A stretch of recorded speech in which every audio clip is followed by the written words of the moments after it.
happy hour. Today we are talking about tuning out and tuning in. Welcome everyone. Kimberly Marsh here, astrologer, life and business coach. And it's really appropriate right now to take this time and just shut it all off. Shut everything down that's going on outside of you and really go within and listen to that voice. Listen to that calm. Find your inner rhythm and make sure you're walking to that beat over the next month, really. So what's happening is, we talked about it a little bit last week, is this new moon in Libra, which is actually happening today. That is the 16th of October. And again, this is one of those edgy new moons, okay? So it's really creating tension and obstacles for the next month ahead. And this weekend, we're going to have the moon enter. So on Saturday, the moon is entering Scorpio right after this new moon that we're having today. And so the moon in Scorpio, Saturday and Sunday, is really going to give us a taste of what's happening next week, which is on Thursday. That's Thursday, October 22nd. Yeah, the 22nd. And that's when the sun is entering Scorpio. So we're moving out of Libra season into Scorpio season. And Scorpio season is one of my favorite times of the year. It's our chance to walk through the underworld, to enter into the darkness. And what we can really use this opportunity, this time for as an opportunity, is to discover all those hidden skeletons in our closet that have been, tucked away from this crazy 2020 year that we've all just experienced.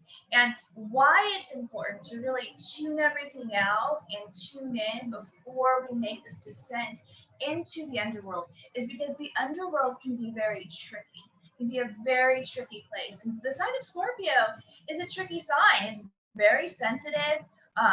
Think about it. It's a scorpion, and scorpions are poisonous insects. They can kill you if they feel threatened. And so we're moving into this type of energy. And what's really the goal of taking this trip through the underworld, the goal is to be able to transmute the poison within us, to be able to transmute the poison within us.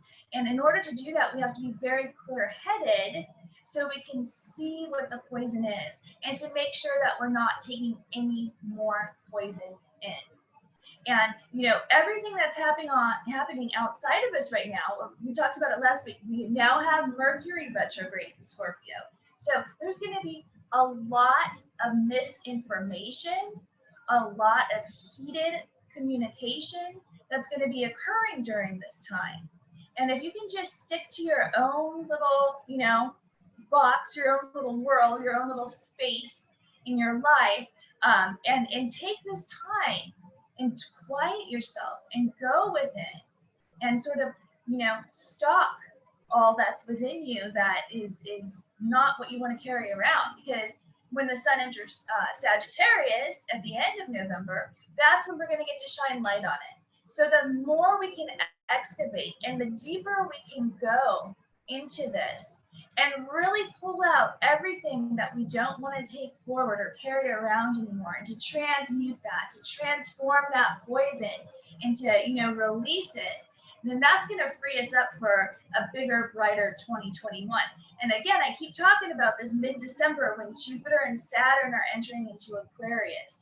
So for me personally, my goal is to be as clear, as clean, and as free as possible moving into this next age that we're all moving into. So I hope you take this time, you take a time out, be well. We'll see you next week. Next up, we have Catherine. Hi, everyone. It's Catherine Heimsfeld from Find Your Divine Connection. And thank you, Kimberly, for that report. Wow. Oh, my goodness. We're nearing the end, folks. We're nearing the end of this tunnel. And I feel like this mid-December time that Kimberly's talking about, we're going to be going through a portal. And this is the time, that end of this whole period we've been in this year. So I feel like it's super important to use all the tools you can to clean things out of your body, because there may be things just outside your consciousness that you're storing on the physical level. And to do that, I just wanted to give a little demonstration on how to use crystals to help you with that. Not just remove anything that's manifested in your physical body, but also to help bring soothing and understanding of what is it doing there, you know, because when you're talking about a body-mind connection, sometimes we will internalize not just traumatic memories, but emotions and things we're going through in the body. And so if you have a crystal handy, or you want to pause the video and go get one, that would be a great idea.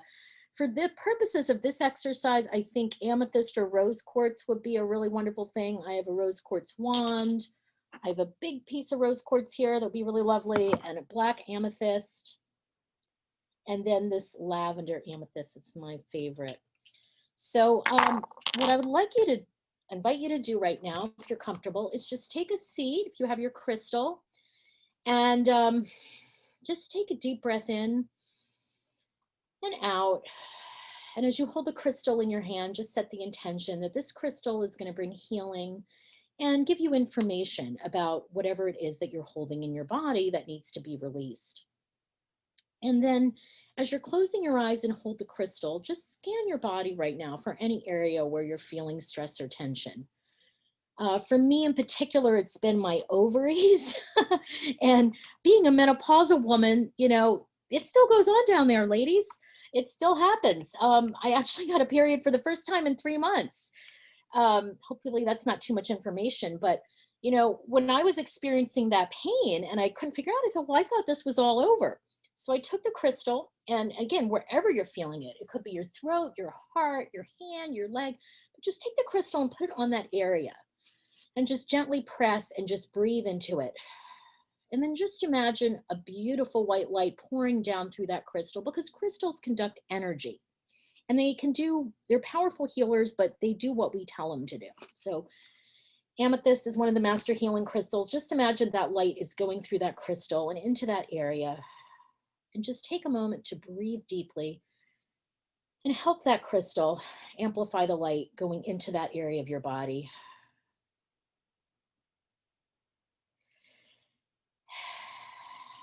And just see where that area of pain is. And just imagine, as that light is pouring through the crystal, that you're sitting there amidst that space, just like you were sitting in a cave in the midst of that pain.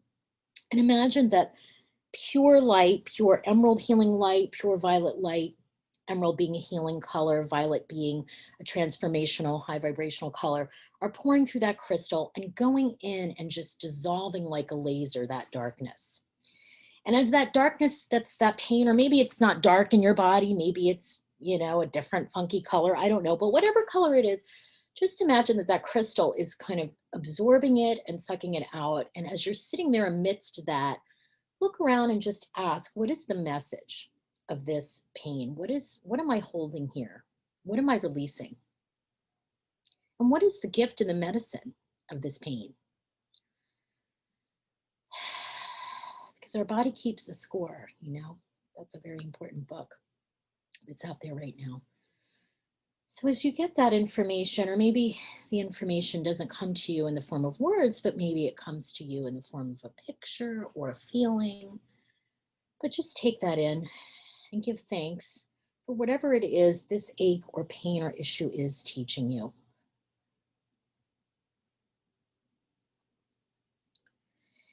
And now take another breath in, push it out, and you can gently kind of feather that crystal around the outside of that area. And just imagine you're pulling it out of your energy field like that,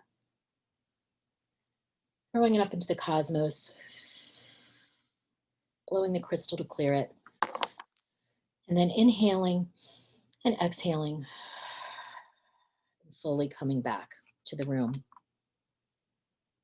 So hope you enjoyed that little exercise, and you can repeat it again as needed. And I wish you all a wonderful week. Next up, we have Paula. Thank you, Catherine. That was wonderful.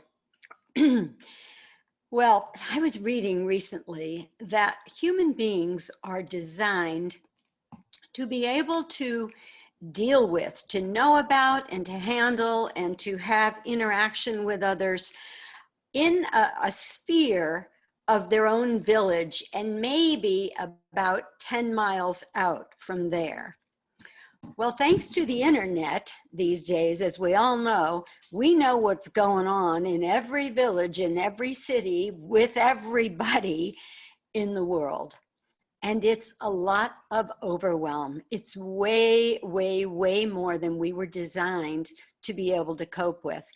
And I heard just on the news last night, a lot of depression, a lot of mental anguish is showing up in people, because between fear about the elections and the virus and the racial unrest in our country, there's a lot of overwhelm right now. So if there was ever a time that we needed to tune out so that we could tune in and get more in touch with ourselves, this is it. I mean, this is an unprecedented time. And I really think that every one of us needs to master finding some way to tune out from all of that. It might start with turning off the news. It might start with just telling yourself, I'm not going to have another conversation that's coming from a negative place with anybody today about this. I'm going to go within. I'm going to trust spirit. I'm going to trust that the right things will happen. And one of the ways that I find it's very helpful to go within is with a simple little breath that I created several years ago. I call it the head and heart breath because it encompasses two powerful acupoints. One is the point on the side of the eye, the gallbladder meridian, and the other is conception 19, which is right here in the upper chest. And so if you can just put your fingers there, I always put a couple of fingers on the spot to be sure that I'm getting the acupoint. And here's the interesting thing. I want to encourage you all to try both hands. For some people, it works really well to have the fingers on the right gallbladder meridian and then use your left hand for the conception 19 point like I have right now. But other people find it works incredibly better to do the opposite. So just close your eyes. I always, of course, try to picture myself somewhere that gives me joy, whether that would be a view from a mountaintop or kicking back on the beach and feeling the breeze, and just breathe. You don't have to do anything fancy in the breath. It's just a matter of holding these two powerful points and breathing.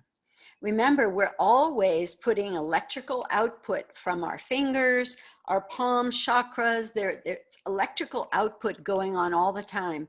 So when we make contact with acupoints, even with our fingers, it's very powerful, as though they were needles or any kind of stimulus that I know some doctors now use, little stimulus that I can't think what they call them. They're not probes, but they aren't needles either, but they stimulate the points. We can do the same thing with our fingers.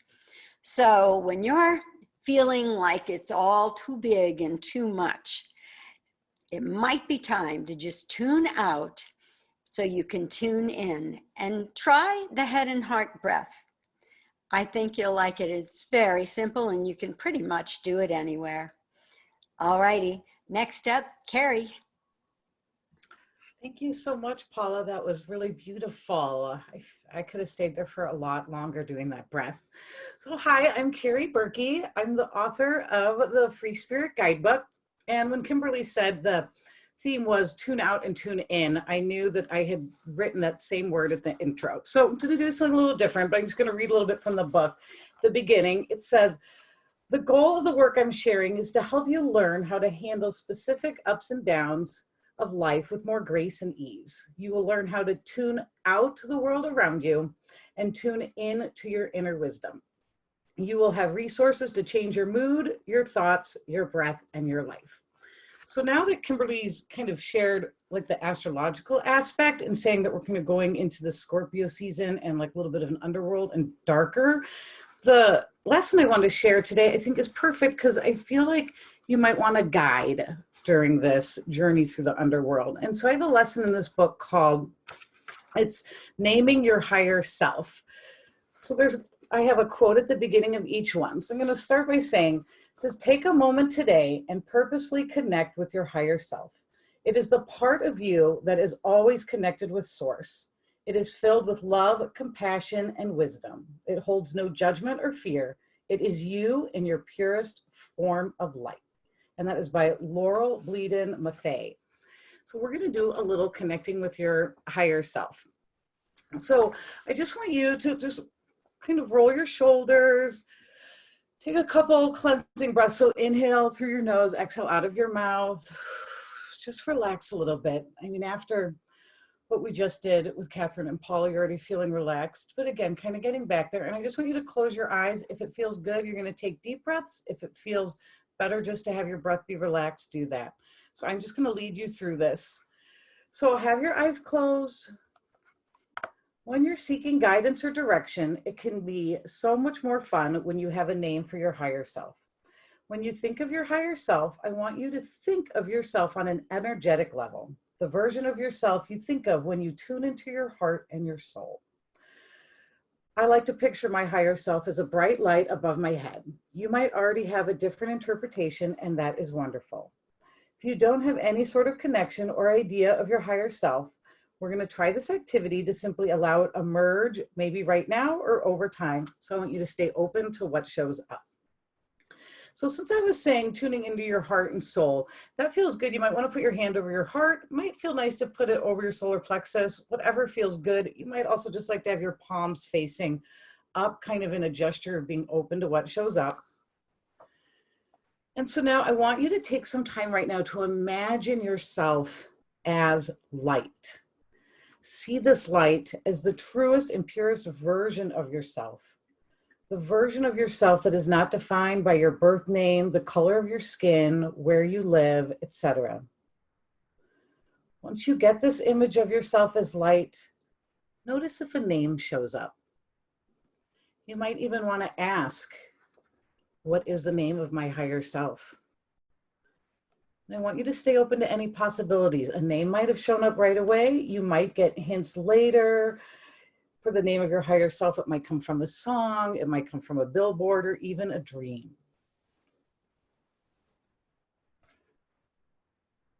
So now I just want you to take a really deep inhale, hold it, and when you're ready, exhale, and you can open your eyes. So just to continue on for here, I just say to have fun with this. So like when you're feeling stuck or lost, ask your higher self for guidance. So as you're moving through this darker season of kind of going into maybe some shadow work, underworld, ask your higher self to be your guide. And I don't always share the name of my higher self because I don't want to influence other people, but if something, when I first did this, a name popped up, and then it was so neat because like 2 days later I was driving and a song I had not heard, it's from the 80s, came on, and it's the name of the song. And I was like, that's it. That's my connection. When I hear it, I feel like I'm getting messages. So tune in, like Paula was saying, we have a lot going on. We have access to so much information. So really allow you to tune into your own guidance. You have a lot of the wisdom you're seeking. You have a guide to take you through the rest of these maybe dark times, do the shadow work as we come towards the end of 2020. So I hope you're feeling more relaxed, a little more connected, and have some tips to tune out and tune in. Thank you so much for tuning in with us today. And if you want any more information about the practitioners here or to watch more episodes, you can visit holistichappyhour.org. Thank you.